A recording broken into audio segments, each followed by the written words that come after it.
Good morning friends. இது உங்கள் friends sports academy daily கண்டவர்ஸ். இன்றைக்கி என்ன பார்க்க போகிறோம்னு வந்து பார்த்தீங்கன்னா ஏப்ரல் 23, 2026 இன்றைக்கி கண்டவர்ஸ் தான் பார்க்க போகிறோம். இதுக்கு முன்னாடி நம்ம டெய்லி கண்டவர்ஸ் அப்லோட் பண்ணியிருக்கோம். பார்க்காதவங்க பார்த்து வச்சு எடுத்து வச்சுக்கோங்க.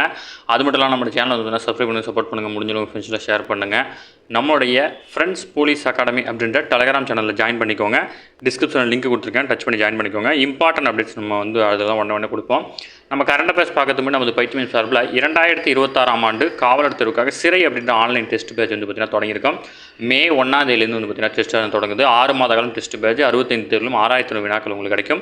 விருப்பமுள்ள மாணவர்கள் இமீடியட்டாக ஜாயின் பண்ணிக்கலாம். ஸ்க்ரீனில் தர நம்பருக்கு நோட் பண்ணி வச்சுக்கோங்க. இந்த நம்பருக்கு கால் பண்ணி டீட்டெயில் கேட்டு தெரிஞ்சு இமீடியட்டாக ஜாயின் பண்ணிக்கோங்க. இந்த ஷெடியூல் பிடிஎஃப் வந்து பார்த்தீங்கன்னா டிஸ்கிரிப்ஷனில் கொடுக்குறேன். அப்படி உங்களுக்கு ஷெடியூல் வேணும் அப்படின்னா ஸ்க்ரீனில் தர நம்பருக்கு வந்து ஜஸ்ட் ஹாய்னு மெசேஜ் பண்ணால் போதும். வாட்ஸ்அப்பில் உங்களுக்கு ஆட்டோமேட்டிக்காக வந்து பார்த்தீங்கன்னா ஷெடியூல் லிங்க் சென்ட் ஆயிரும். சரிங்களா? இன்றைக்கி வந்து பார்த்திங்கன்னா தமிழ்நாட்டில் வந்து பார்த்திங்கன்னா எலெக்ஷன் நடக்குது. அதனால் வந்து பார்த்திங்கன்னா நம்முடைய மாணவர்கள், இந்த வீடியோ பார்க்குற அனைத்து மாணவர்களும் வந்து பார்த்திங்கன்னா கட்டாயம் வாக்களிக்கணும். அதாவது இது வந்து உங்களுடைய ஜனநாயக கடமை. அதனால் அதை கண்டிப்பாக ஆற்றணும் அப்படின்னு வந்து பார்த்திங்கன்னா கேட்டுக்கிறேன். கண்டிப்பாக வந்து பார்த்திங்கன்னா போய் வாக்களியுங்கள். இன்றைக்கி வந்து நம்ம என்ன கரண்ட் அஃபேர்ஸ்ன்றதை பார்த்துடலாம். அடுத்தது வந்து பார்த்திங்கன்னா தமிழகத்தில் வந்து பார்த்திங்கன்னா இன்று வாக்குப்பதிவு. அதனால் வந்து பார்த்திங்கன்னா சும்மா பேசிக் டீட்டெயில்ஸ் மட்டும் பார்க்கலாம். நாளைக்கு தான் வந்து பார்த்திங்கன்னா ரொம்ப அதிகமான டேட்டா பார்க்குற மாதிரி இருக்கும். மொத்த வாக்காளர்கள் வந்து பார்த்திங்கன்னா 5,73,43,291 பேர் இருக்காங்க. இதில் ஆண்கள் வந்து 2,80,00,000 சில்லர் இருக்காங்க. பெண்கள் வந்து பார்த்திங்கன்னா 2,39,00,000 பேர் இருக்காங்க. இது வந்து பார்த்திங்கன்னா நீங்கள் எக்ஸாக்டாக நீங்கள் எழுதிக்கோங்கப்பா, நான் ஜஸ்ட்டு சொல்கிறதுக்கு சொல்கிறேன். இது மூன்றாம் பாலினத்தர் வந்து பார்த்திங்கன்னா 7,728 பேர் இருக்காங்க. மொத்த வேட்பாளர்கள் வந்து பார்த்திங்கன்னா 4,023 பேர் போட்டி போடுறாங்கப்பா. மொத்தம் 75,064 வாக்குச்சாவடிகள் இருக்குது. ஓகேங்களா? இதில் பதற்றமான வாக்குச்சாவடிகள்னு பார்த்திங்கன்னா ஒரு 5,949 வாக்குச்சாவடிகள் இருக்குது. இப்போ வந்து பார்த்திங்கன்னா இப்போ தமிழகத்தை பொறுத்தவரை பெண் வாக்காளர்கள் தான் அதிகம். அதை மட்டும் ஞாபகம் வச்சுக்கோங்க. சரிங்களா? சென்னை கல்பாக்கத்தில் அணுசக்தி துறையின் கீழ் இயங்கும் பொதுத்துறை நிறுவனமான பாரதிய நபிகிய வித்யுத் நிகம் லிமிடெட், அதாவது பாவினி நிறுவனத்தினுடைய தலைவர் மற்றும் நிர்வாக இயக்குனர் PA சுரேஷ் பாபு புதன்கிழமை பொறுப்பேற்றுக் கொண்டார். சென்னை கல்பாக்கத்தில் இந்திய அணுசக்தி நிறுவனம் சார்பில் மேப்ஸ், அதாவது மெட்ராஸ் அணுமின் நிலையம், கனநீர் அணு உலைகள் மற்றும் இந்திரா காந்தி அணு ஆராய்ச்சி மையம் வந்து பார்த்திங்கன்னா செயல்பட்டு இருக்கு. இந்த நிலையில் கல்பாக்கத்தில் பாரதிய நவிகி வித்யுத் நிகாம், அதாவது பாவினி சார்பில் சமீபத்தில் கட்டுமுடிக்கப்பட்டு நாட்டினுடைய முதல் முன்மாதிரி வேக இணுலை கடந்த ஏப்ரல் 6ஆம் தேதி தொடங்கப்பட்டுச்சு. இது ரொம்ப இந்தியாவுடைய அணுசக்தி துறையில் ஒரு முக்கியமான மைல்கல் அப்படின்னு சொல்லலாம். இது வழக்கமான வெப்ப அணு உலையிலிருந்து மாறுபட்டு யுரேனியம் புளூட்டோனியம் அடிப்படையில் செயல்படும் வேக இணுலையாக வந்து பார்த்திங்கன்னா செயல்படுது. ஓகேங்களா? ஜஸ்ட் இன்ஃபர்மேஷன் தான், ஞாபகம் வச்சுக்கிட்டா போதுமானது. அடுத்த வந்து பார்த்திங்கன்னா தமிழகத்தில் வந்து பார்த்திங்கன்னா வெறும் 5 வாக்காளர்களுக்காக ஒரு வாக்குச்சாவடி அமைக்கிறாங்க. தேனி மாவட்டம் ஆண்டிப்பட்டி சட்டப்பேரவை தொகுதிக்கு உட்பட்ட வரசநாடு அருகே அடர்ந்த மலைப்பகுதியில் வெள்ளிமலை அப்படின்ற கிராமம் இருக்குது. அங்கே வந்து தோட்டத்து குடியிருப்பில் ஒரே குடும்பத்தை சேர்ந்த 5 தொழிலாளர்கள் தங்கி வேலை செய்து வராங்க. இங்கே வந்து பார்த்திங்கன்னா தேர்தல் ஆணையத்தினுடைய அறிவுறுத்தலின்படி 5 வாக்காளர்களுக்கு ஒரு வாக்குச்சாவடி அப்படின்ற வகையில் வந்து பார்த்திங்கன்னா அமைச்சிருக்கிறாங்க. ஓகேங்களா? அடுத்து வந்து பார்த்திங்கன்னா சர்வதேச, அதாவது குழு, அதாவது சென்னையில் வந்து பார்த்திங்கன்னா தேர்தல் நடக்குது. இந்த தேர்தல் வந்து சர்வதேச குழு வந்து பார்த்திங்கன்னா பார்வையிடுறாங்க. இது என்ன அப்படின்னா பிற நாடுகள் சேர்ந்த அந்த அலுவலர்கள் இருப்பாங்க இல்லையா, தேர்தல் அலுவலர்கள், அவங்க வந்து பார்த்திங்கன்னா இந்தியா வந்து மிகப்பெரிய ஜனநாயக நாடு, மிகப்பெரிய மக்கள் தொகை கொண்ட நாடு, இங்கே எப்படி தேர்தல் நடத்துகிறாங்க அப்படின்னு பார்த்துட்டு போய் அதை வந்து அவங்க எக்ஸிக்யூட் பண்ண ட்ரை பண்ணுவாங்க. தமிழக தேர்தலை பார்வையிடுவதற்காக சென்னை வந்துள்ள சர்வதேச குழுவினர் வாக்குச்சாவடிகளுக்கு மின்னணு வாக்குப்பதிவு இயந்திரங்கள் உள்ளிட்ட பொருட்களை அனுப்பி வைக்கப்படுவதை வந்து பார்வையிட்டிருக்காங்க. அதை வந்து பார்த்திங்கன்னா சர்வதேச அளவிலான தேர்தல் பார்வையாளர் குழுவில் வந்து பார்த்திங்கன்னா பார்வையிட்டுறாங்க. அந்த குழுவில் இலங்கை, இந்தோனேஷியா, மாலத்தீவு, எகிப்து, பூடான், பெரு, கனா, நமீபியா, பெனின், மார்டியஸ் ஆகிய நாடுகளைச் சேர்ந்த 23 பிரதிநிதிகள் வந்து பார்த்திங்கன்னா பார்வையிட்டிருக்காங்க. ஓகேங்களா? அடுத்து வாக்குப்பதிவு ஆவணங்கள், அதாவது நீங்கள் ஓட் போட போகிறீங்க. அதில் வந்து பார்த்திங்கன்னா வாக்காளர்கள் தங்கள் வாக்கு எங்கு உள்ளது என்பதை தெரிந்து கொள்ள வாக்காளர் தகவல் சீட்டுகளை, அதாவது பூத் ஸ்லிப்னு சொல்லுவாங்க, தேர்தல் ஆணையம் வந்து பார்த்திங்கன்னா விநியோகிச்சிருக்காங்க. அத்துடன் வாக்காளர் அடையாள அட்டையை வைத்து வாக்களிக்கலாம். புகைப்பட வாக்காளர் அடையாள அட்டை இல்லாதவர்கள் 12 மாற்று ஆவணங்கள் பயன்படுத்தலாம்னு சொல்லியிருக்காங்க. இது ரொம்ப முக்கியமானது. அந்த 12 டாக்குமெண்ட்ஸ் என்னன்றது தெரிஞ்சு வச்சுக்கணும்.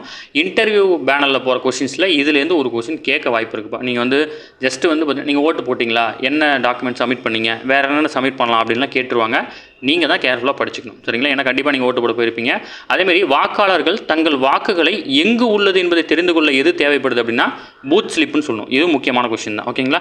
அடுத்தது என்னென்ன, ஆதார் அட்டை, ஊரக வேலை உறுதியளிப்பு திட்டத்தினுடைய பணி அடையாள அட்டை, 100 நாள் அட்டை இருக்கும் இல்லையா, அது, புகைப்படத்துடன் கூடிய வங்கி அல்லது அஞ்சலக கணக்குகள், தொழிலாளர் நல அமைச்சகத்தின் கீழ் வழங்கப்படக்கூடிய மருத்துவ காப்பீட்டு அட்டை, ஓட்டுநர் உரிமம், நிரந்தர கணக்கு எண், பேன் கார்டு, தேசிய மக்கள் தொகை பதிவேட்டின் ஸ்மார்ட் அட்டை, பாஸ்போர்ட்டு, புகைப்படத்துடன் கூடிய ஓய்வூதிய ஆவணம், மத்திய மாநில அரசுகள், பொதுத்துறை நிறுவனங்களுடன் புகைப்படத்துடன் கூடிய பணி அடையாள அட்டை, நீங்கள் ஒர்க் பண்ணுற அந்த ஐடி கார்டு, நாடாளுமன்ற சட்டப்பேரவை சட்டமேலவை உறுப்பினர்களுக்கு வழங்கப்பட்டுள்ள அடையாள அட்டை, மாற்றுத்திறனாளிகள் அட்டை, இந்த 12 அட்டைகளை வச்சு பார்த்தீங்கன்னா நீங்கள் வாக்களிக்கலாம். சரிங்களா? நம்ம எக்ஸாம் பாயிண்ட் ஆஃப் வியூலே என்னவோ அதுதான் பார்த்துட்ருக்கோம். அதனால் எல்லாமே இம்பார்ட்டன்ட் தான், நோட்ஸ் எடுத்துக்கோங்க. அடுத்த வந்து பார்த்திங்கன்னா பஹல்காம் தாக்குதலுடைய 1ஆம் ஆண்டு நினைவு நாள். அதாவது பஹல்காம் அப்படின்ற இடம் வந்து பார்த்திங்கன்னா ஜம்மு காஷ்மீரில் அனந்த்நாக் மாவட்டத்தில் அமைஞ்சிருக்கு. இந்த பஹல்காம் வந்து பார்த்திங்கன்னா மினி சுவிட்சர்லாந்து அப்படின்னு அழைக்கப்படுது. ஓகேங்களா? இது ரொம்ப முக்கியமானது. ஓகேங்களா? மினி சுவிட்சர்லாந்து எது அப்படின்னா பஹல்காம். இங்கே எப்போவுமே வந்து பார்த்திங்கன்னா டூரிஸ்ட்டுக்கு அதிகம். ஓகேங்களா? இங்கே வந்து பார்த்திங்கன்னா கடந்த 2025 ஏப்ரல் 22ஆம் தேதி லஷ்கர் தொய்பா பயங்கரவாதிகள் 3 பேர் நடத்திய கொடூரமான துப்பாக்கிச் சூட்டில் வந்து பார்த்திங்கன்னா 25 சுற்றுலா பயணிகள் மற்றும் குதிரை சவாரி தொழிலாளி ஒருவர் என 26 பேர் உயிரிழந்திருக்காங்க. இந்த தாக்குதலுக்கு பழித்தீர்க்க கடந்த மே 7ஆம் தேதி ஆப்ரேஷன் சிந்தூர் என்ற பெயரில் பாகிஸ்தான் மற்றும் பாகிஸ்தான் ஆக்கிரமிப்பு காஷ்மீர் பகுதியில் அதிதுல்லிய தாக்குதல் வந்து பார்த்திங்கன்னா நம்ம நடத்தியிருக்கோம். ஓகேங்களா? அடுத்தது இணைய விளையாட்டு ஊக்குவிப்பு மற்றும் ஒழுங்குமுறை சட்டம் மே 1ஆம் தேதி முதல் வந்து பார்த்திங்கன்னா அமலாவதாக மத்திய மின்னணு மற்றும் தகவல் தொழில்நுட்பத்துறை அமைச்சகம் வந்து பார்த்திங்கன்னா தெரிவிச்சிருக்காங்க. கடந்த 2025ஆம் ஆண்டு அக்டோபரில் இந்த சட்டத்தின் மீது மத்திய மின்னணு அமைச்சகம் கருத்து கேட்ட நிலையில் தற்போது இணைய விளையாட்டு ஊக்குவிப்பு மற்றும் ஒழுங்குமுறை சட்டத்துக்கான விதிகள் வந்து பார்த்திங்கன்னா வெளியிடப்பட்டிருக்கு. இவை மே 1ஆம் தேதியிலேருந்து வந்து பார்த்திங்கன்னா அமலுக்கு வருது. சரிங்களா? அடுத்து வந்து பார்த்தீங்கன்னா ஸ்போர்ட்ஸு. இதில் வந்து பார்த்தீங்கன்னா எகிப்தில் நடைபெறும் ISSF ஜூனியர் உலகக்கோப்பை துப்பாக்கிச் சுடும் போட்டியில் 2ஆம் நாள் புதன்கிழமை இந்தியாவுக்கு 3 பதக்கம் கிடச்சிருக்கு. 1 வெள்ளி 1 வெண்கலம், அதாவது 3 வெள்ளி 1 வெண்கலம் என மொத்தம் வந்து பார்த்திங்கன்னா 4 பதக்கங்கள் வந்து பார்த்திங்கன்னா வாங்கியிருக்காங்க. 50 மீட்டர் ரைஃபிள் ப்ரோன் ஜூனியர் ஆடவர் பிரிவில் ரோஹின் கன்யன் வந்து பார்த்திங்கன்னா 615.8 புள்ளிகளுடன் 2ஆம் இடம் பிடித்து வெள்ளி பெற்றிருக்கிறாங்க. ஓகேங்களா? அடுத்தது ஜூனியர் மற்றும் யூத் தேசிய டேபிள் டென்னிஸ் சாம்பியன்ஷிப் 19 வயதுக்குட்பட்டோருக்கான ஆடவர் அணி பிரிவில் தமிழ்நாடு வந்து பார்த்திங்கன்னா சாம்பியன் பட்டம் வென்றிருக்கிறாங்க. அடுத்து வந்து பார்த்திங்கன்னா செவித்திறன் மாற்றுத்திறனாளிகளுக்கான கிரிக்கெட் தொடரில் தென்னாப்பிரிக்காவுடனான மோதவுள்ள இந்திய அணி ஒரு தமிழர் வந்து பார்த்திங்கன்னா இடம் பிடித்துள்ளார். தென்னாப்பிரிக்காவின் பிரிடோரி நகரில் வந்து பார்த்திங்கன்னா வரும் 25ஆம் தேதி முதல் மே 2ஆம் தேதி வரை ஒரு நாள் மற்றும் 3 T20 ஆட்டங்கள் வந்து பார்த்திங்கன்னா இந்தியா தென்னாப்பிரிக்கா மோதுறாங்க. இதற்கான இந்திய அணியில் இந்திய செவித்திறன் மாற்றுத்திறனாளி கிரிக்கெட் சங்கம் வந்து பார்த்திங்கன்னா அணி அண்மையில் அறிவிச்சிருக்காங்க. இதில் தமிழகத்தை சேர்ந்த 2 வீரர்கள் வந்து பார்த்திங்கன்னா இருக்காங்க.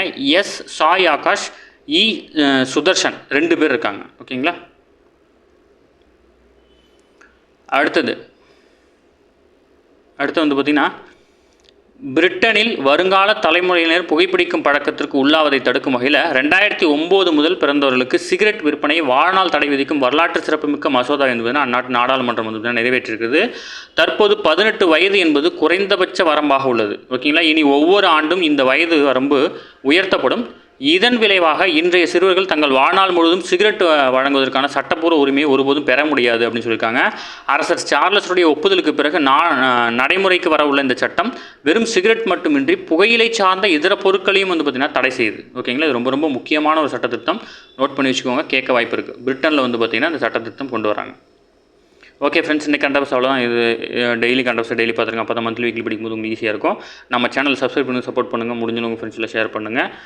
நம்முடைய ஃப்ரெண்ட்ஸ் போலீஸ் அகாடமி அப்படின்ற டெலகிராம் சேனலில் ஜாயின் பண்ணிக்கோங்க. இம்பார்ட்டன்ட் அப்டேட்ஸ் உங்களுக்கு ஒன்று கிடைக்கும். சரிங்களா? அதுக்கு முன்னாடி நமது பயிற்சி மையம் சார்பில் 2026ஆம் ஆண்டு காவலர் தேர்வுக்காக வந்து பார்த்திங்கன்னா சிறை அப்படின்ற ஆன்லைன் டெஸ்ட் பேட்ச் வந்து பார்த்திங்கன்னா தொடங்கியிருக்கோம். இந்த டெஸ்ட் பேட்ச் ஆனது வந்து பார்த்திங்கன்னா மொத்தம் 65 தேர்வுகளும் 6500 வினாக்கள் கொண்டது. கிட்டத்தட்ட 6 மாத காலம் இந்த டெஸ்ட் பேட்ச் நடத்துகிறோம். விருப்பமுள்ள மாணவர்கள் இமீடியட்டாக ஜாயின் பண்ணிக்குவாங்க. கண்டிப்பாக உங்களுக்கு பயனுள்ளதாக இருக்கும். சரிங்களா? Thank you friends.